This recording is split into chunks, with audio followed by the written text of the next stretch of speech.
ക്രൂശിത വഴിയിലൂടെ 21 ദിനം. നോമ്പുകാലം നമുക്ക് വലിയൊരു സാധ്യതയാണ് നൽകുന്നത്. നമുക്ക് ദൈവം നൽകുന്ന സഹനങ്ങളെ സന്തോഷത്തോടെ സ്വീകരിക്കാം. വടിവാളും പന്തവും വടിയുമൊക്കെയായി കുറേ പടയാളികൾ യേശുവിനെ അന്വേഷിക്കുന്നുണ്ട്. അവരോട് ക്രിസ്തു ചോദിച്ചു, നിങ്ങൾ ആരെയാണ് അന്വേഷിക്കുന്നത്? അവൻ പറഞ്ഞു, നസ്രായനായ യേശുവിനെയാണ് ഞങ്ങൾ അന്വേഷിക്കുന്നത്. അപ്പോൾ അവൻ പറഞ്ഞു, അത് ഞാൻ തന്നെയാണ്. ഈശോയുടെ ഹൃദയം അപ്പോൾ വല്ലാതെ പിടിക്കുന്നുണ്ടായിരിക്കും. തൻ്റെ കുരിശുമരണത്തിലേക്ക് കൊല്ലാൻ കൊണ്ടുപോകുന്ന കുഞ്ഞാടിനെ പോലെയല്ല, മറിച്ച് പ്രജകളുടെ ഇടയിലൂടെ കടന്നു പോകുന്ന രാജാവിനെ പോലെയാണ് ക്രിസ്തു കടന്നുപോയത്.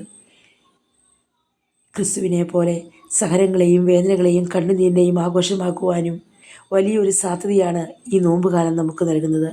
ക്രിസ്തു സഹനങ്ങളെ എങ്ങനെ ജീവിച്ചു തീർത്തുവോ അതുപോലെ നമുക്കും ജീവിച്ചു തീർക്കാനുള്ള വലിയ സാധ്യത. നമുക്ക് പ്രാർത്ഥിക്കാം.